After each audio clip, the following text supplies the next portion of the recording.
Hello and welcome to day one, second hour of our Spiritual Awakening RGV group launch party. So I am going to be talking to you for the next half hour or so before we bring in our first speaker, Vic Shivdasani, who's going to be talking about manifestation. And he's over at BeHereRightNow.com. But we'll have a whole hour to talk with him. So, oracle cards and tarot. So, one of the things that I do as a spiritual mentor and advisor is to work with oracle cards and tarot. Now, some of you may already be familiar with them, and some of you may be familiar with more with tarot than with oracle cards. Some of you may not use them at all, and so you're like, well, aren't they just pictures on a piece of paper? And so I want to talk to you about, well, um, why would I want to use them? Like, why would you want to use oracle cards and tarot? I mean, is it just like a bunch of hocus pocus, that people go and get these readings? And so I want to explain to you, like, how does it fit into my own understanding of the world and what I have seen? And I have done enough readings for people that I know that the messages that are received are not random. And I know that it is really, the cards are a way to tap into information that is available in another dimension. Now, can we tap into that information ourselves? Yes, of course, right? We can always do that. But so you can tap into that dimension to retrieve that information through meditation, through getting quiet. But a lot of times what happens is, when we have a lot of turmoil, is that we can't tap in, or we're unclear, we have doubts, we're not sure how to proceed. And so that's where the cards can serve as a vehicle for getting more information. So thank you for joining me. My name is Janie Santoy, and like I said before, I always forget to introduce myself. Janie Santoy of Civil Now. So Civil is Create Your Best Life Now, and I think we all deserve to be able to create our best life. And so my purpose is to really bring information and to bring in knowledge and understanding of the world that I have gained through my own spiritual journey in these last 15 years. And it seems like I learn more and more, and that I make these connections. But it was rough going there for a while.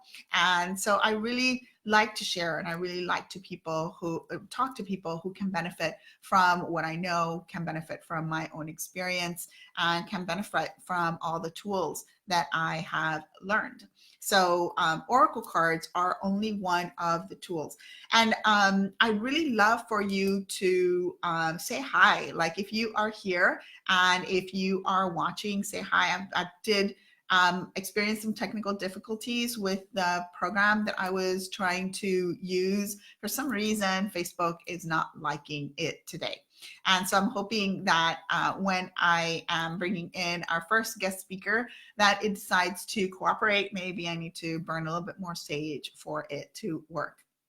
So Adrian, thank you for joining me. So like I said, I'm going to be talking about oracle cards and tarot. And if you want for me to pull a card for you to get some guidance, then certainly let me know, and I'd be more than happy to do that.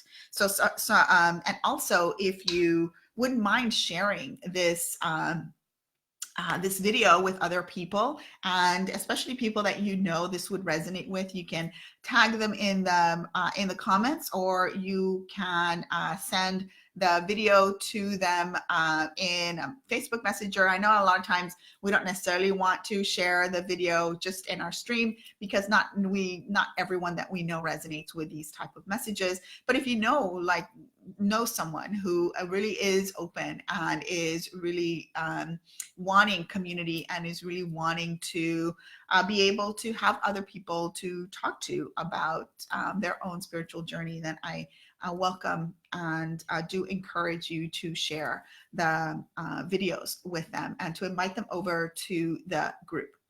So I pulled up, I own a lot of different tarot decks and oracle decks. And almost always when somebody comes in for a reading, what I like to do is I like to pull from different decks. And so I don't only use tarot. So I'm going to start kind of with tarot because tarot is very traditional, and that's what a lot of people understand and know. So of course, tarot has a tradition that is hundreds of years old, and there's different decks that come from different parts of the world. So there's some, for example, that come from France, and others that come from the East. So there's different types of divination methods that are used. And so, for example, the I Ching is another type of divination method that comes from the East. And so, so tarot, so this is one deck here that I'm going to show you. So this is the Noble Tarot. So this is very traditional.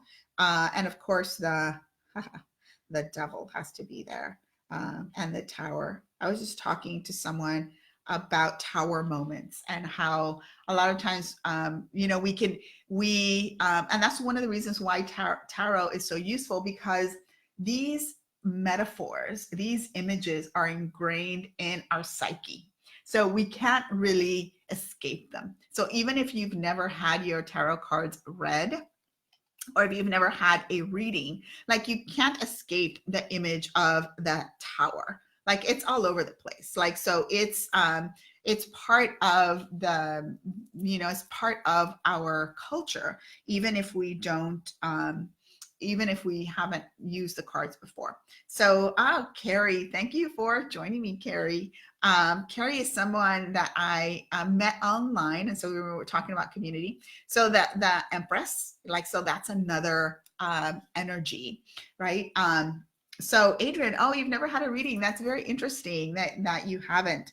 So so here's the world. So this is, like I said, the Noble Tarot, and in fact I had a class with a teacher who is an academic, and she uses the tarot. And so I was fascinated by the way that she understood the metaphors and the language of the tarot. So this is a deck. So this is the one kind of type. And then this one is, and I don't know why, of course, there's no coincidence, right? But look at what card is at the beginning, right? So it's the Devil card, right? And it was the Devil card in the other one. So like I said, like there are no accidents, right? Everything is connected. And then there's Judgment. So this deck here is based on the Rider-Waite-Smith deck, but it's kind of, the artwork is been modernized in a way. So so there's different, like I said, there's different tarot decks, but tarot has a very specific language and a very specific system, right? So but again, like it's hundreds of years old, so that language and that system has permeated our culture, right? Our Western culture, even if we don't necessarily subscribe to the whole idea of tarot. But I'm going to talk to you a little bit more about my my understanding, so whether you like tarot or not. And then this is another deck.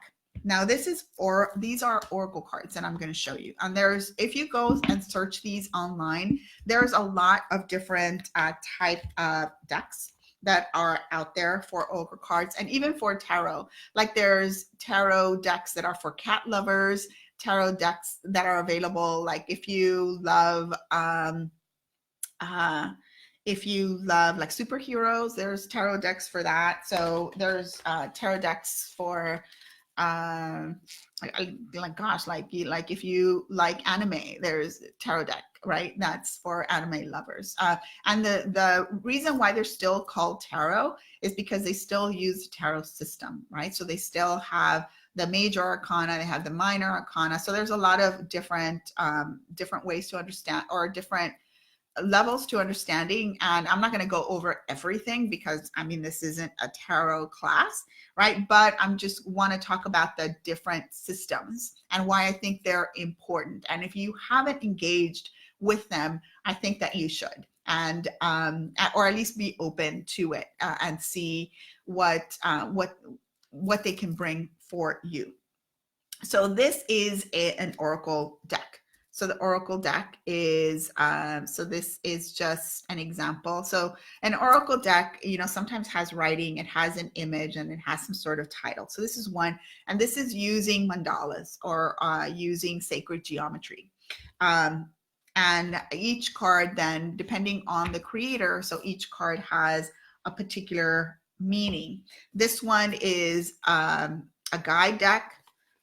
There's some that are angel decks. So this is one of my favorite decks at the moment, is the Enchanted Map deck. And so what happens when you use a deck is that what you're really doing is you're tapping into your subconscious. You know, you're tapping into that part of yourself that isn't conscious. And well, how do you tap into it? Well, you tap into it through the symbology in the card. So if you, or through the language in the card. So if you're using something like the tarot, then there's a lot of layers of meaning that are already in the card because of tradition. So the swords mean a certain thing, right? The 3 means a certain thing. And so when it comes up, then what you're able to do is you're able to tap into that. And now somebody could say, somebody who's not really a believer in cards could say, well, isn't it random?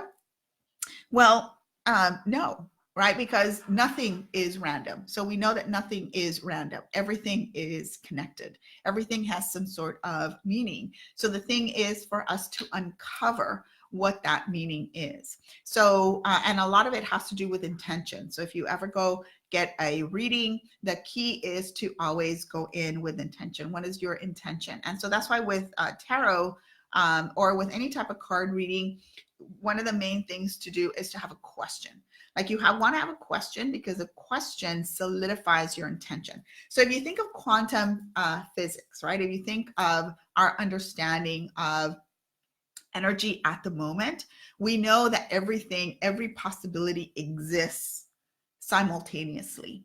And it isn't until we focus that like all possibility becomes the actual reality, right? And so and there's a lot of different people that you can study, different scientists that are sharing this type of information. So if we think of that, right? So instead of it being a laser, so if you consider that experiment, I'm sure you may have heard about it.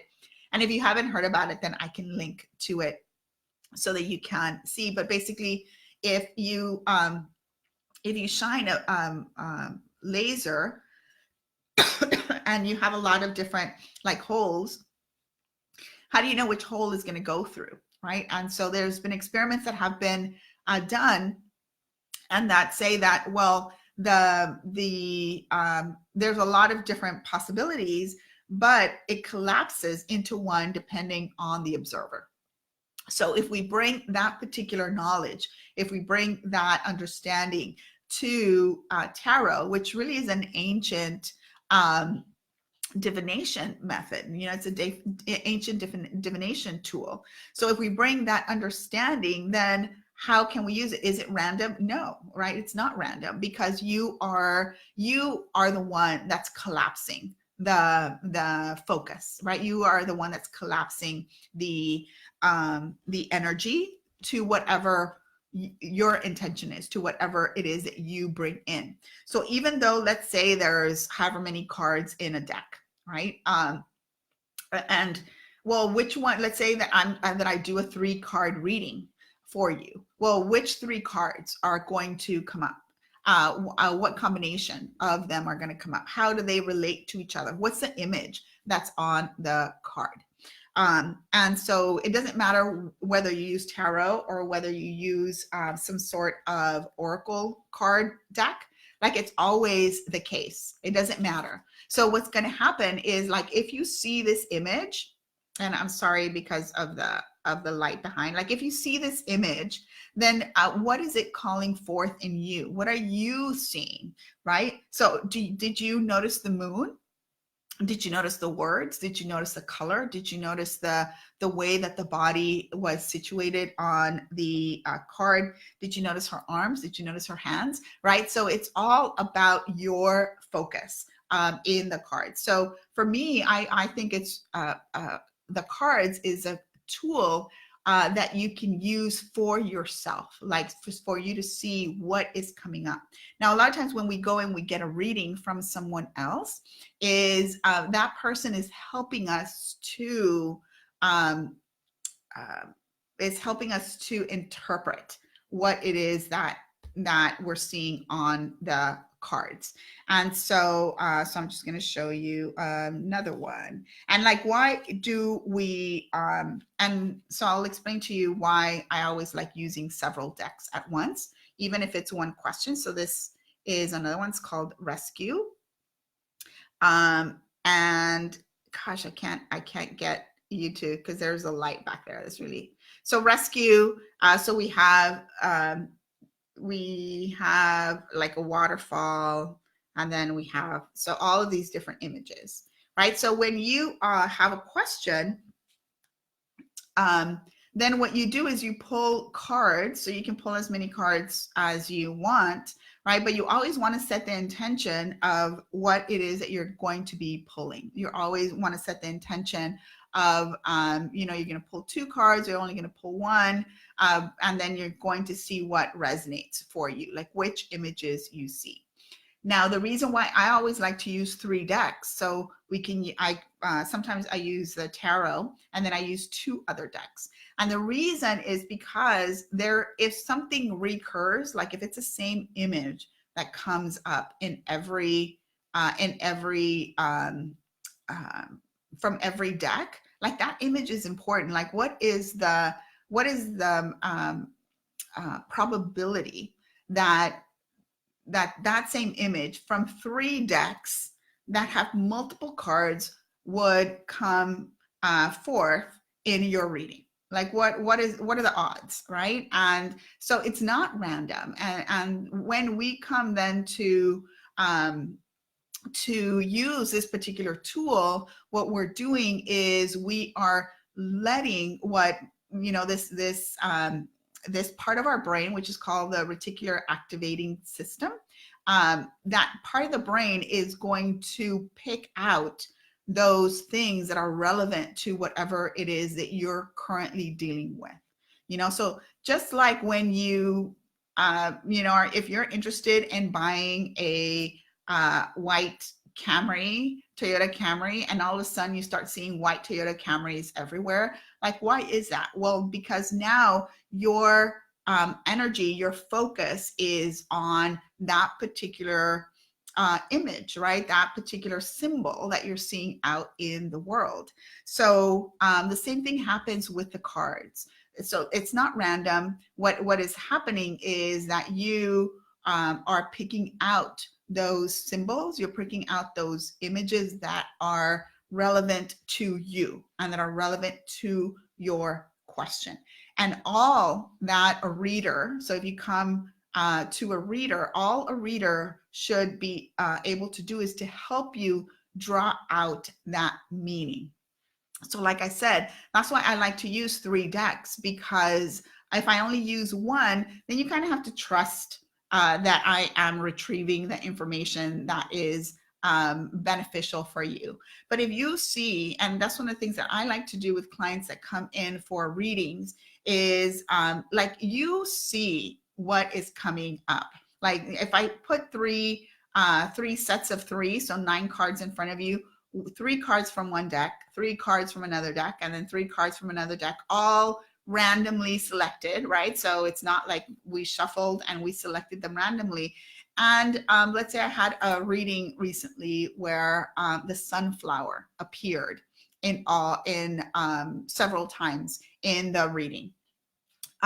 So that means that the sunflower for that particular client is really important. Like the energy of the sunflower, maybe having sunflower tea, maybe working with the herb, maybe planting sunflowers, like that image for her, because it came up, again, 3 decks chosen randomly, and then three cards from each deck chosen randomly, and this image kept appearing. Like, why, right? And they were prominent images. And so that's a message for her. That's something that she needs to explore. So we can explore, well, what does sunflower mean, right? How does it relate to her question and what she was searching for? And then how can she continue working with that particular energy, right? So if we bring it back to awareness, healing, and action, so we can say, well, what the sunflower bring, what awareness does the sunflower bring? Like what do I connect the sunflower with? How does it connect to the question that I have? And so of course I can bring in my own understanding of the sunflower and the herb and the image and connect it to the chakra and so on, the energy center in the body. But, and then you say, well, what about healing? What does it have to do with healing? So, well, what are the properties of the sunflower? What is it connected to, right? It's connected to the sun. It's connected to vitality. It's connected to our 3rd energy center, right? So those are all information that she can use to move forward in whatever decisions that she has to make and how she's going to deal with this particular situation. And then, so that could be healing, right? Or that could be aligned action. And then healing, it could be, well, she could maybe needs more sun, right? She could work with a plant as a tea and steep the dried sunflowers into water and then ingest that, right? Because it would be very healing for her. So you can just see how that one image, right? That one message that she was getting from the cards could be beneficial for her in a lot of different dimensions. So to bring her awareness about what she needs to understand, to bring her healing and energies that she needs in her own body, and to give her a sense of what action she needs to be taking. So even though a lot of times we don't think that there's that depth in the cards, there really is. And so it's not just about being able to see your future, and even though that's what a lot of people see the cards, right? But we know that our future is not set in stone, right? We as as beings that have control and that that have agency and that can make different decisions and so on, like nothing is written in stone. We can change the outcome. Now, can the cards give us a glimpse of what the outcome is? And if the outcome is not good, can we try and modify it? Yes, certainly we can, right? So there's a lot of people who also use the cards for spell work and to bring in certain energies. So for example, if I wanted to say that, and it's something that I didn't do, but let's say in the blessing ceremony, if I wanted to bring in particular energies, I could have used the oracle card, right? So I could have drawn an oracle card, and this is belief. And then I could have used the energy of this particular symbol to help with the blessing, right? So I could say, okay, so here's the group in the center, right? And the group is drawing all of these other energies in, and to create this energy where everybody's connected, right? And then the fact that it's pink, right? So that's heart energy. So I could have said, so I want to choose this card for the blessing, and then use the energies that are here as part of the intention for what I'm bringing into the group. So that's another way that you can use the cards to set your focus and to make you aware of certain things. Because for me, if I think about this and I think, well, what do I want to create in the group? What's the whole purpose for the group? Then I can say, yes, these are the energies that I want to bring in. You know, I want the group at the center. I want it to be light, right? I want to attract other people who are similar and who have the same energy. And I want us to be connected through our upper chakras, right? With that like purple color. And then I want us to be connected through the heart as well, right? So I could have used a card to bring in that particular intention, or I could have done a reading for the group, right? Or whether it was with tarot cards or with oracle cards. So that is just kind of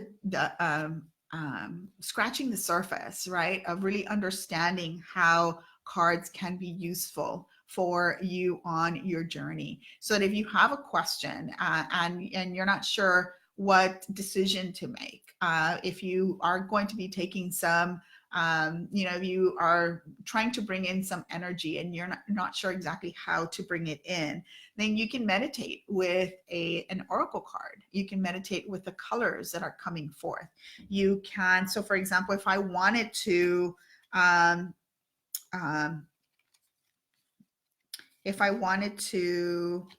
come in, let's say, if I have a project and I want to make sure that I'm really focused in on what I need to do for that project. So this is a details card. So there's books and there's writing and there's, so then I could, and I know that I want to be focused on the details, and that I want to bring in the energy of being able to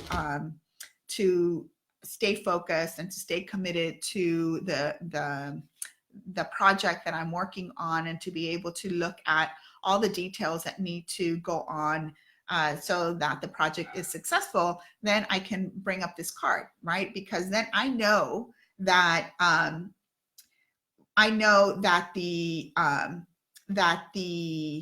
and so Eva has just written a comment that I'll get back to, but let me finish my thought. So I know that my brain, right? I know that I have this reticular activating system, and I want to be able to focus in on the details that are going to be needed to bring my project forward and be successful. So then I can look for, I have one oracle card deck, let's say, or I have one deck. I can look for what card, what image, what card has the energy that I want to bring forward. Whether it's let's say an oracle, a tarot, right? So let's say it's the 8 of Cups. Let's say I really resonate with this card and with the energy of the card. So I can bring that, put that in somewhere where I'm going to be seeing it all the time. Or I can bring in the details, something like this, right? Because I know that if I keep it present in my mind, then it's going to help me to set my intention, and it's going to help me bring those energies forward. So they can be used, the cards can be used in a lot of different ways, rather than just, oh, well, tell me what's going to happen, and we can, again, we have agency, and we can see all the different ways that this particular tool can be used, and then bring it in ourselves for our own benefit, right? To bring us awareness, to help us think about, well, what is it perhaps that we may need to clear, a belief that maybe that's in the way, and then to even gives us a sense of what do we need to focus on, what is some aligned action that we need to take to move forward in whatever it is that we are working with. So if you don't have any oracle card decks or any tarot card decks, I want to invite you to explore that as an option, to explore that as a tool that you can use for yourself, to really engage with the energies that are available for us everywhere. And all the card is doing is it's helping you to collapse the possibilities so that you can focus on what is going to be helpful for you. So I know that there's oracle card decks at different bookstores. There's certain metaphysical shops that also carry them. Of course, you can always order them online. And just a key, and that's something, of course, my own personal belief, but the cards don't have power. We are the ones that have that power, where we are, through the use of this particular tool, we're able to collapse the possibilities and collapse the information into this particular card, so that then we have a way to translate it, we have a way to read it, we have a way to utilize it. And that is where the power of the cards come. It's not because the cards themselves hold power in the card itself, right? But it's about the image they carry and the connection that we are able to make with that image and with that information that is coming forth. So, so let me just read Eva's. So you like how the acronym Sybil relates to original Oracle of Delphi, the Sybil. Oh yes, that's I hadn't thought about that. Well, thank you for bringing that forward. As you know, I think that everything connects, right? And so part of what I do is readings, but that's really not the focus of my practice and the focus of the work that I do for other people. It is something that I offer, but it's, I think that it's only one component, and there's so much more. But every time that somebody comes in, again, my readings are always going to involve awareness. How can you use it for healing to move forward? And what exactly do you need to be doing to really benefit from the information that you have gathered?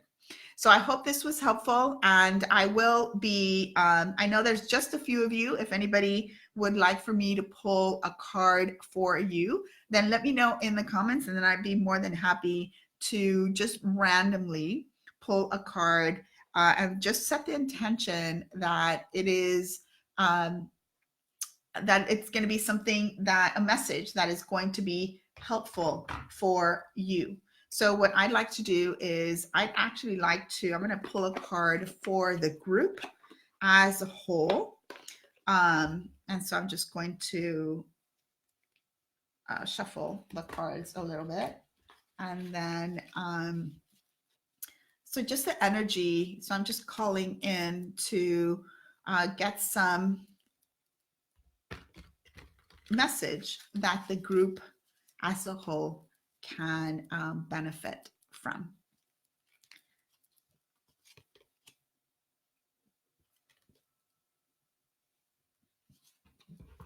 So the one that I got, and I'm pulling from the Wisdom of the Realms Oracle card deck. And so I pulled the one which is the Rainbow Prince. And this is called Compensation and Perseverance. And so we have the kind of looks like an angel or fairy. They're bringing in the light. And I really think that that's what, for me personally, the way that I see this card is that that's what we're trying to do. You know, that's what we're doing, is we're connecting, and we are bringing in that light for ourselves and ultimately for each other. So I hope that that resonates for you. Okay, so Jesus, I'm gonna pull a card for you, and I'm just gonna keep using the same deck. I'm just gonna shuffle and pull a card for you. So I have, so for you is patience and stillness. This is the resting tree. So yeah, so for me, the way that I see this is, especially this time of year, right, where we really need to go inside. Like, this is a really yin energy time of the year, where we need to retreat, we need to go inside, we need to be quiet, we need to be still. And it's through that stillness that then we get the guidance, and we receive the guidance that we're really looking for.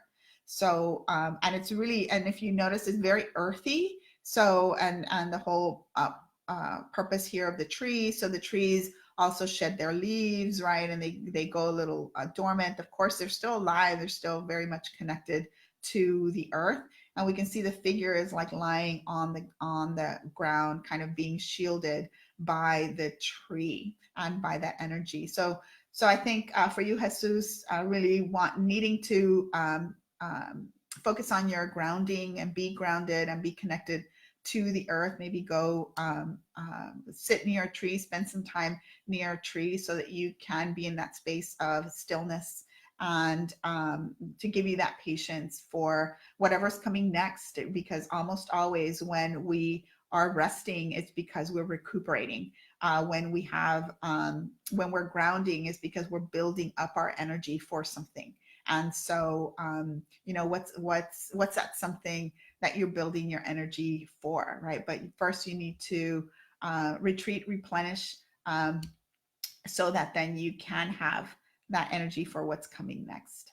So I hope that was helpful. So I think I'm gonna go ahead and end it here, because we have about 15 minutes before I'm gonna have my first guest, and I wanna make sure that everything is working for that conversation.